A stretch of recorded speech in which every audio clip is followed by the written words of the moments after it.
doing a quick roundup of influential bands. We're having Mike Ensing lead the way on this parade. Okay. Welcome back to the show.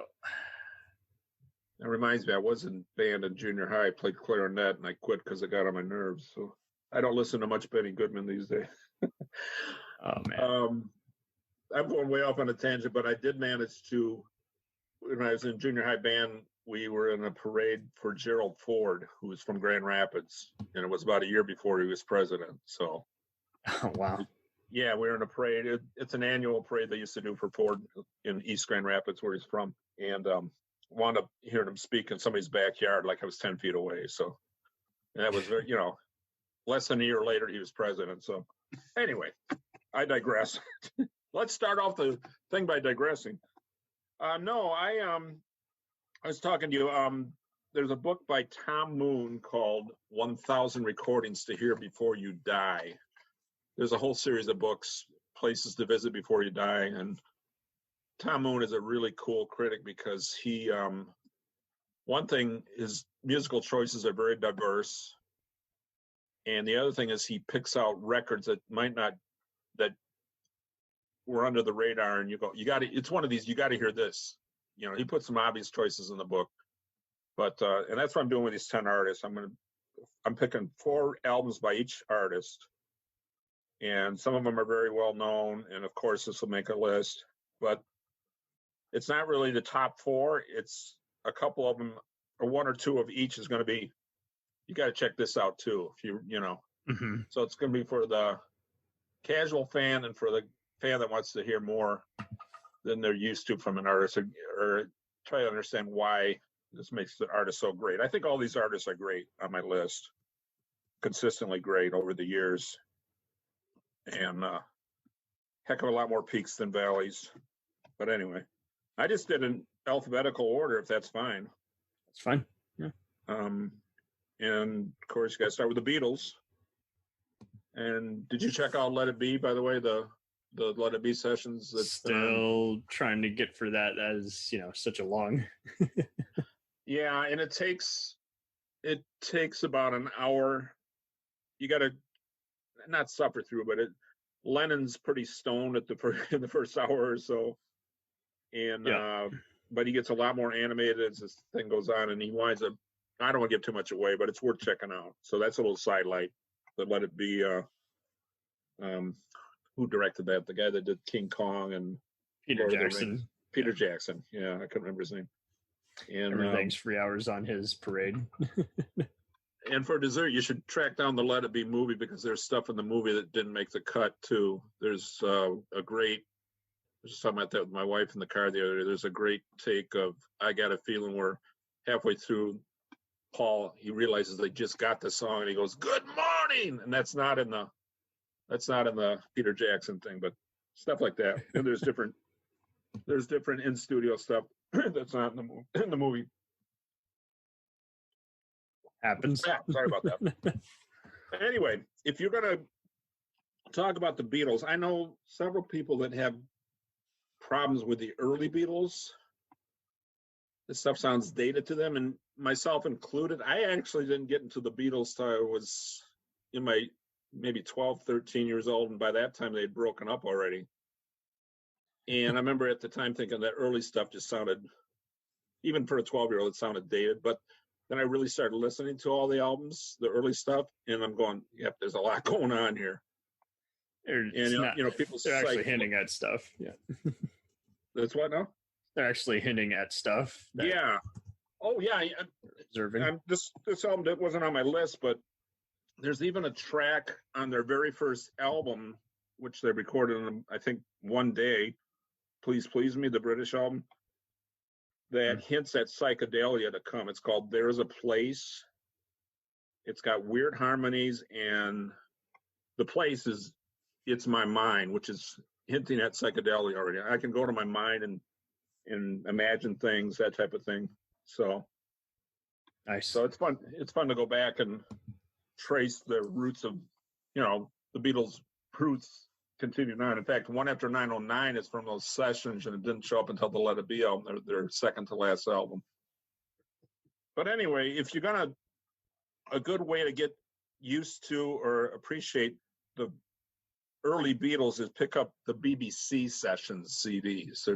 There's 4 CDs worth. There's two CD sets, and they do a lot of covers that they never put on albums on those, and they do a heck of a lot of joking around, and you can see how Monty Python was influenced by them.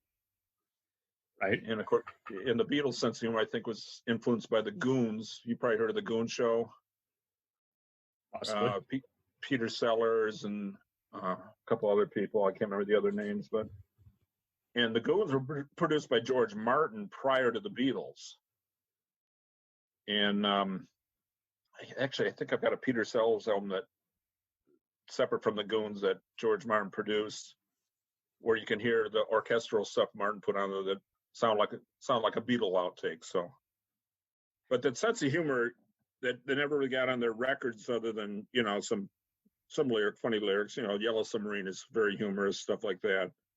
But you hear them really joking around on the BBC Sessions, and that's worth picking up if you want to get a great glimpse of the early Beatles, pre-Rubber Soul, or even pre-Help. I think it ends around the time of Help, those sessions. And of course, that started a bunch of artists did BBC Sessions later. So, but then the next album,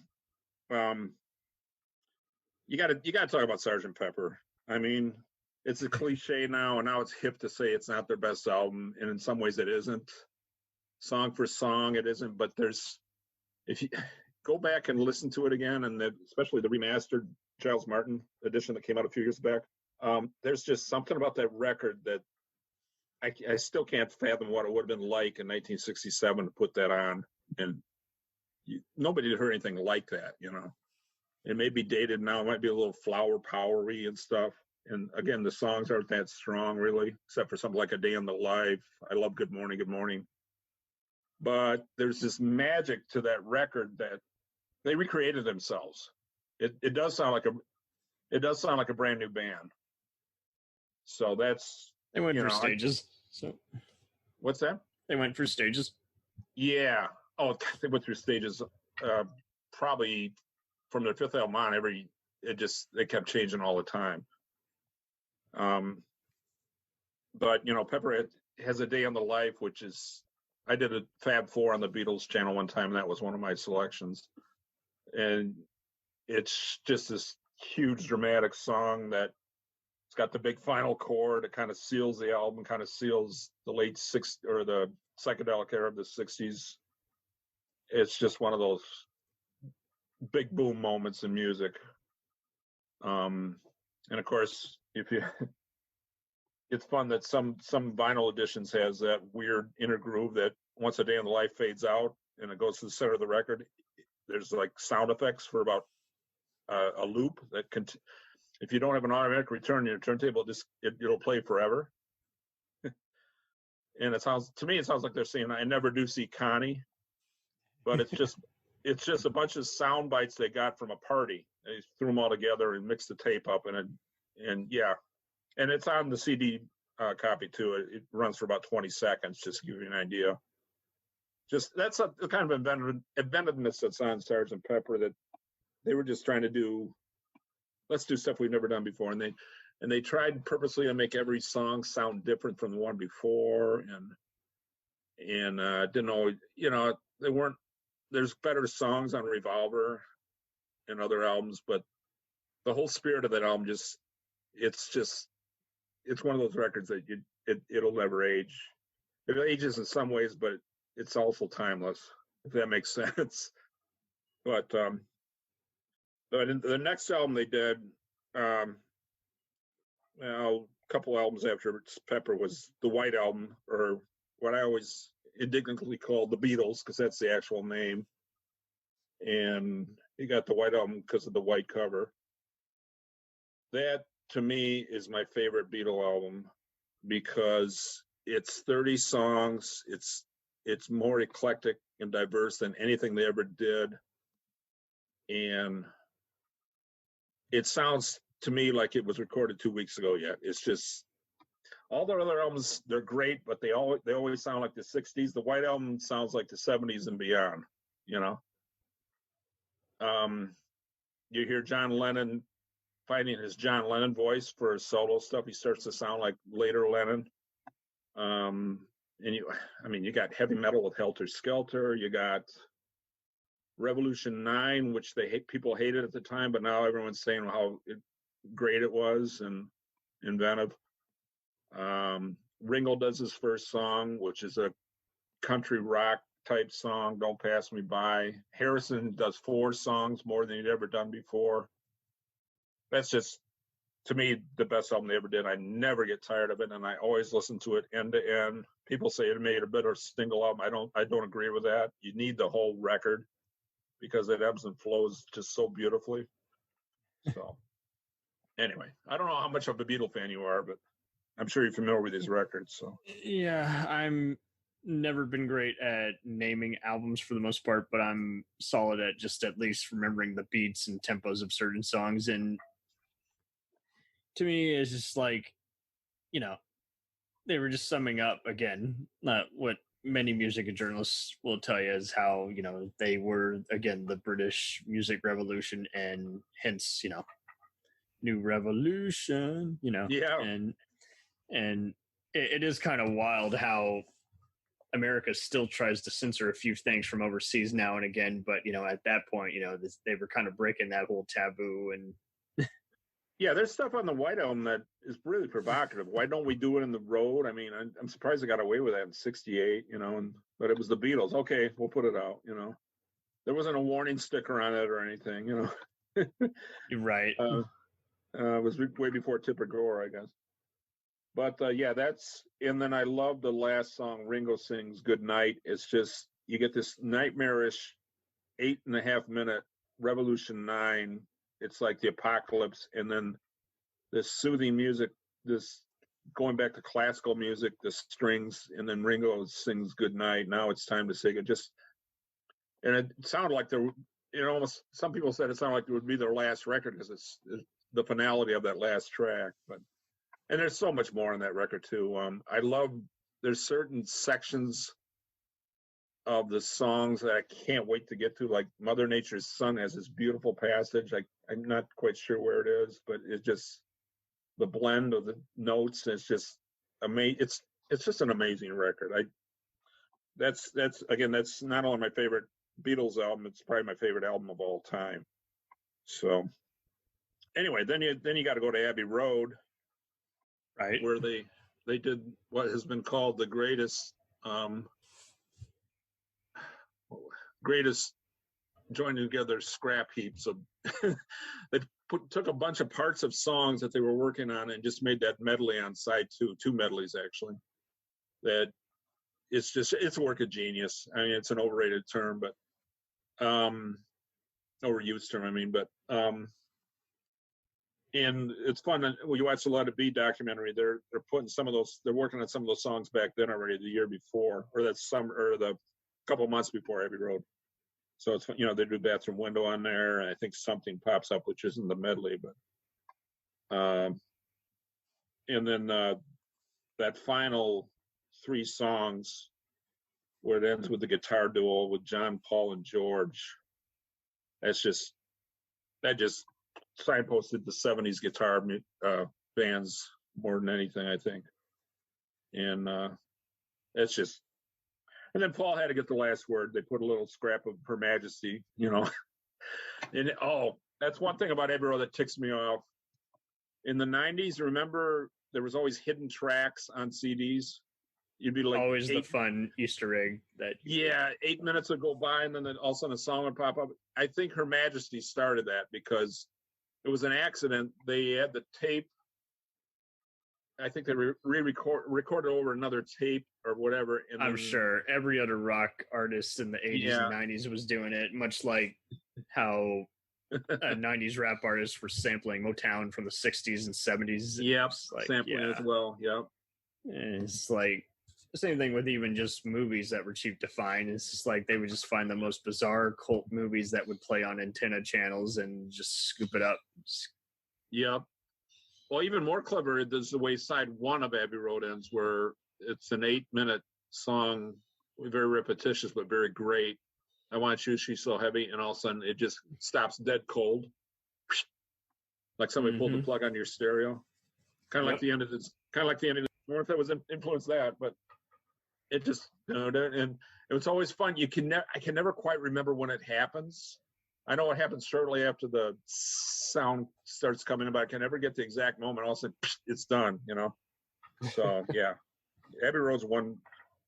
It's a great finale. And there's the endless argument, is Let It Be their last album or Abbey Road? Let It Be was released last, but the sessions for Let It Be were recorded before Abbey Road, except for one song, I think, and that was just a remix thing. So I would argue Abbey Road's their last album, but that's an endless argument, and it's really pointless because, okay, how about the Let It Be remaster? That's their last album, the one that just came out. You could go on and on with the Red and Blue albums were their last albums. Trivial details. So let's move on to your next few picks. You got Bob Dylan. Yep, Dylan. I went with two of them very obvious, or three of them are very obvious choices: Blonde on Blonde, Blood on the Tracks, and a Highway 61 Revisited is considered prime Dylan. And I threw in the Basement Tapes, which is Dylan and the band. That's got a kind of a White Album feel too. It's very varied and maybe not as varied as the White Album, but just the band sings some songs, and it's just one of those. Okay, you're a fly on the wall. It's got almost a rehearsal feel to it. But there's some awesome songs in there, like This Wheel's on Fire, I think is the last track on the original release. And it was recorded in the late 60s, wasn't released till 75. But that's worth picking up. But yeah, Blonde on Blonde, I don't know if you ever see the movie with John Cusack, High Fidelity? Yep. And that great scene with Jack Black when you don't have Blonde on Blonde? And he hands the guy cups. I think he actually gives him the album. It's going to be okay, And that, I have vivid memory of that record. I remember hearing about it and finally buying it one day. And I played it once, or, I started playing it. I don't quite get it. And the next time I went to play it, the second the needle hit the groove, I got it. It was like almost like a drug high or something. I instantly got it, the sound of it and everything. So damn. Well, that's because it does start off with a stoner song, but no, I don't do drugs, but music it has been a drug for me many times. So, and there was I remember thinking when I used to drink beer that Dylan sounded better when you had a few beers. Well, I quit drinking beer.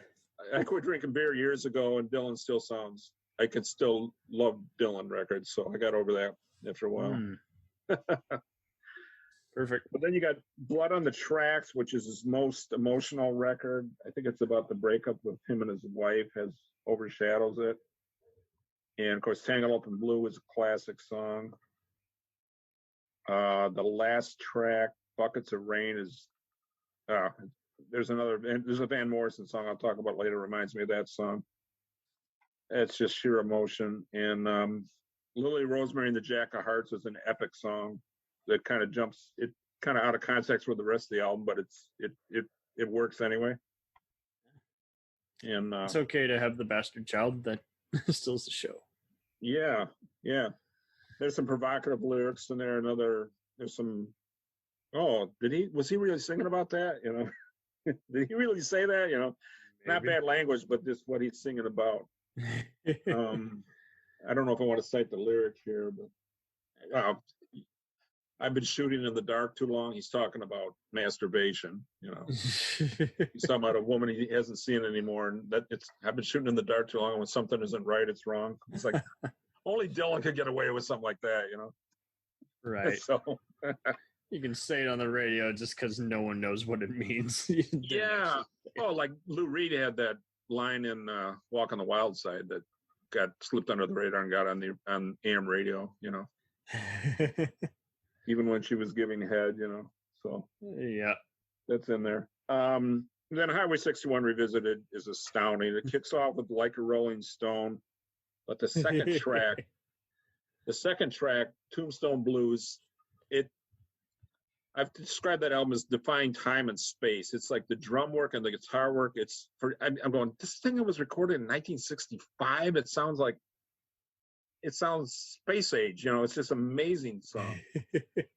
And then he's got a great melody run on the next song, and then Desolation Row. I was lucky enough the last time I saw Dylan in Grand Rapids, he sang, he pulled out Desolation Row, which is an epic, like it's like an Old Testament fable for 14 minutes or whatever it is. And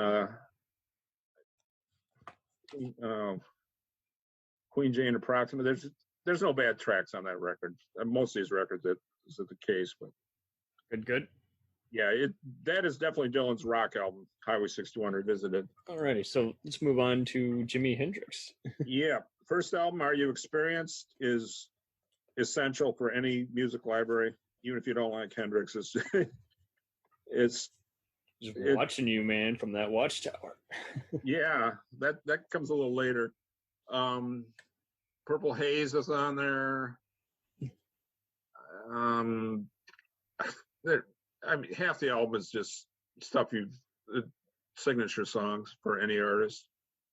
Then I threw in Electric Ladyland, which is my favorite Hendrix album. It's a 2-record set, and I think he out-Beatles the Beatles for psychedelia on that. It's even, their psychedelic songs are good and even great, but they sound dated. The Electric Ladyland doesn't sound dated, especially side 3. Don't play that when you're driving. It may hypnotize you. Oh dear. Yeah, especially at night, and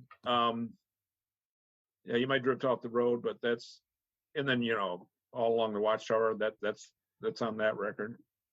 And he's got 2 versions of Voodoo Child. He's got a long bluesy version on side 1, and side 4 has the more popular version. I like both. It depends on what mood you're in.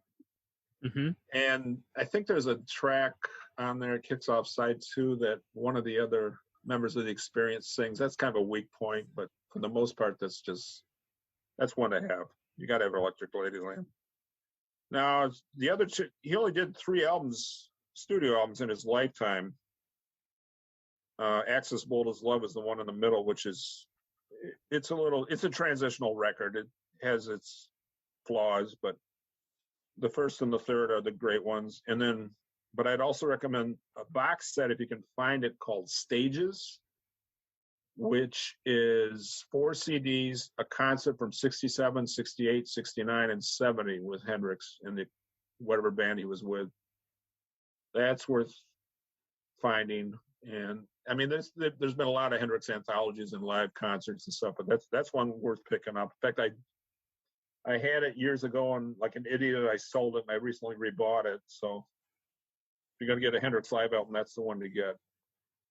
And then there's also one called Blues, Hendrix Blues, which I thought was just going to be an anthology of his bluesy songs, but it kind of works as an album all its own. It's some studio outtakes, and that's it's whoever conceived it, they did a great job.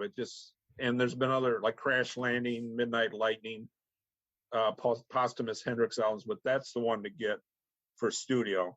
So I'd recommend Stages for live Hendrix and Blues for studio, because it works like an album all on its own. It's really conceived very well. Anyway, Van Morrison?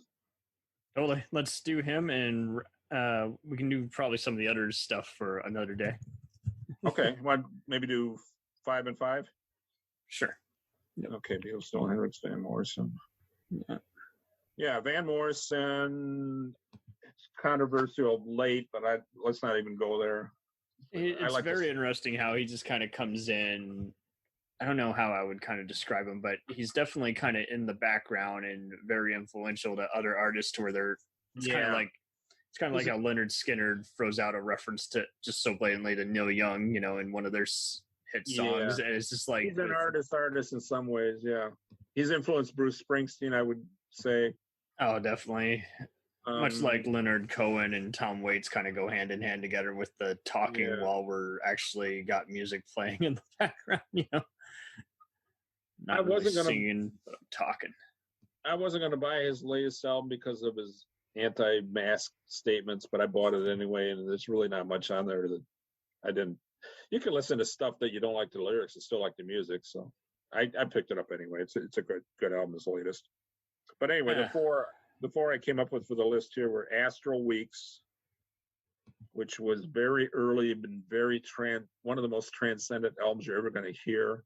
The title track kicks it off, Astral Weeks, and it's got, I think, 3 layers of strings on it, and it just builds and builds. It's one of the most spiritual songs you're ever going to hear.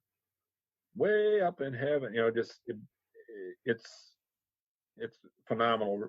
I hate to use the word phenomenal again, but it's a transcendent record.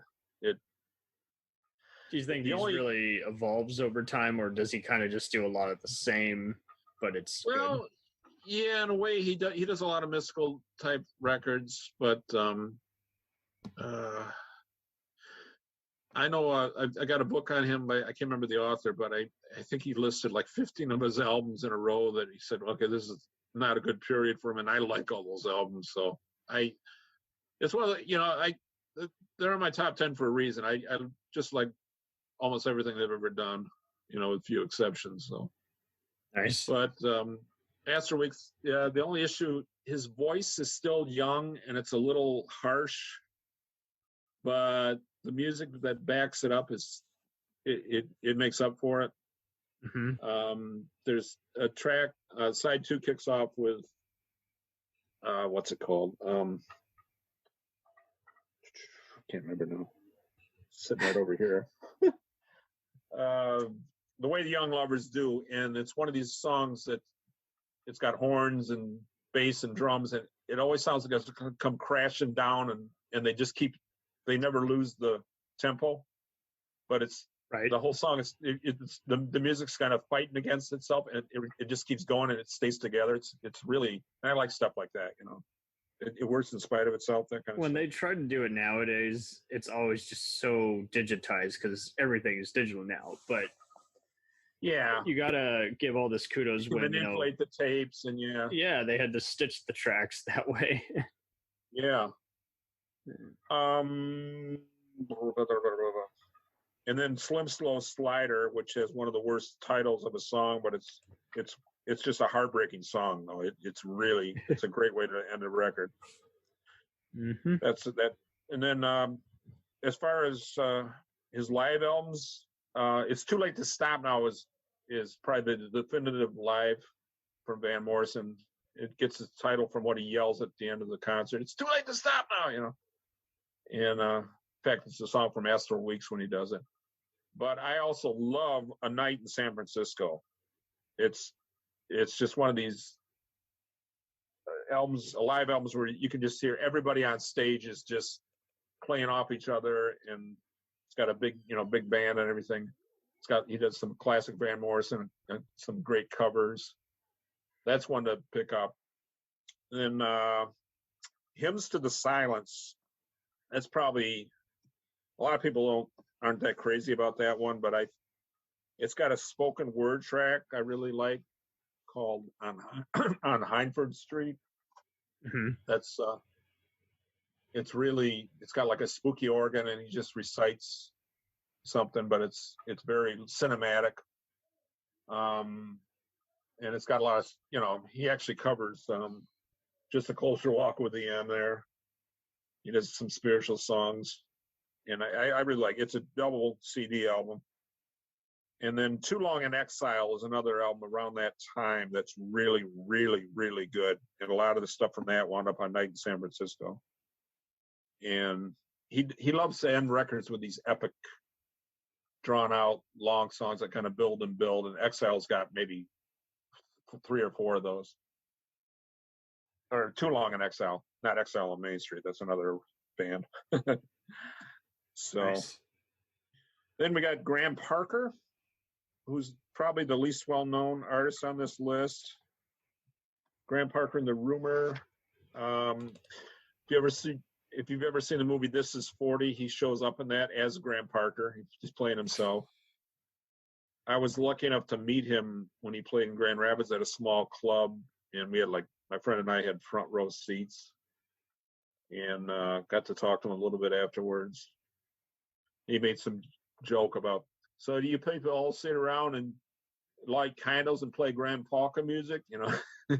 So I had that British sense of humor. His first two albums, or first four albums are probably his best in the 70s. But I stayed with him, and I still like anything new that he puts out. He's often confused. I've played him in the car with people, and they think it's Elvis Costello, who I like a lot too.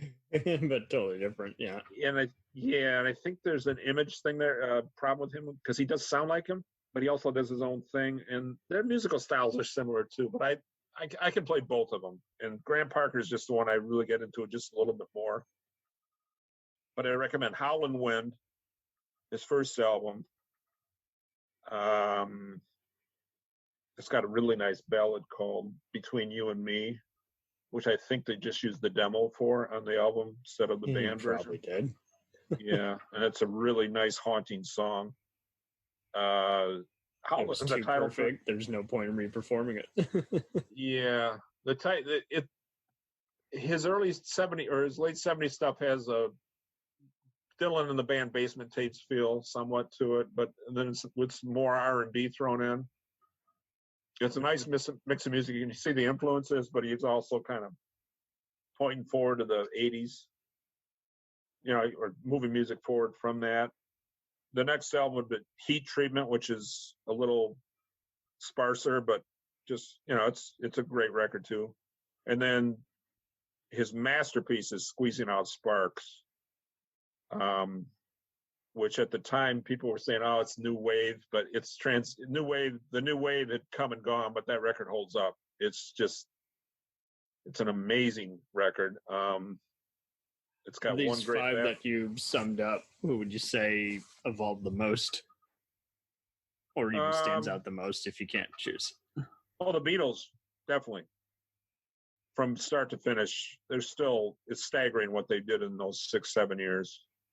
From 63 to 70, it's just, God, they almost evolved track by track, Mm-hmm. So I'd definitely say the Beatles evolved the most. And it's like, I think they were so big they couldn't stay together. It was just they were a pop cult. They were the big band or the Big Bang, in one for music from the 50s to the 70s. Of course, they go back that far too. Their early recordings go in the 50s. But mm-hmm. There's one more Graham Parker album I should mention called "Stick to Me," which is uneven, but it's got some really great stuff on it. The Heat in Harlem, the title track. I pretty much talk about his first 4 albums here. But then he kind of went off more Elvis Costello sounding, but still good enough for me to throw in anytime I feel like it. Perfect. We'll return after these messages. Do you ever find yourself thinking about who would win in a fight between Goku and Superman? Hi, I'm James Gavsey, and on the Who Would Win show, me and my co-host Ray ignore anything important happening in the outside world and debate fictional battles between characters from comics, movies, and video games. We got a new show every week, and almost always am I the winner. Yeah, not true, Ray. In the past, we've discussed such matches as Captain America versus Darth Vader, Solid Snake versus the Iron Giant, classic matchups like RoboCop versus Terminator, and even the Muppets versus Sesame Street. That one was crazy. So if you're a fan of geek culture and love a spirited debate, check out the Who Would Win show wherever you get your podcasts, or check us out at whowouldwinshow.com.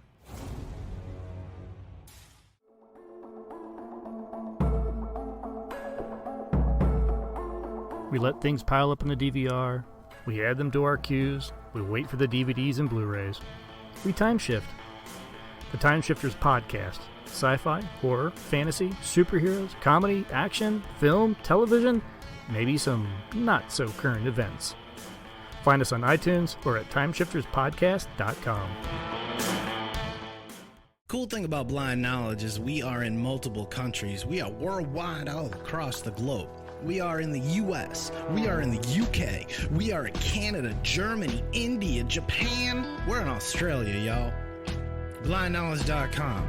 Now back to the feature presentation.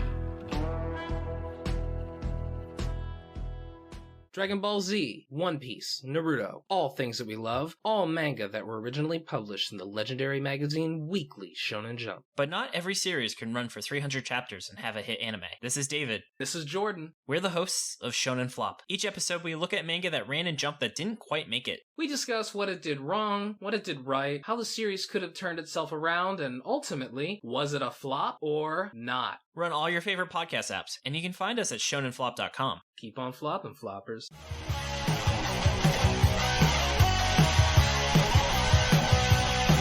Follow us on the web on Facebook, Twitter, and Instagram. The podcast is available on Podbean, Spotify, iHeartRadio, Anchor, Apple, and anywhere else podcasts are available. Feel free to review our show and leave comments on any of those sites. Thanks a million for listening. It's a jacked up review show. It's a jacked up review show.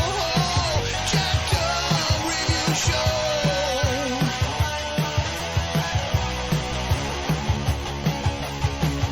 It's a jacked up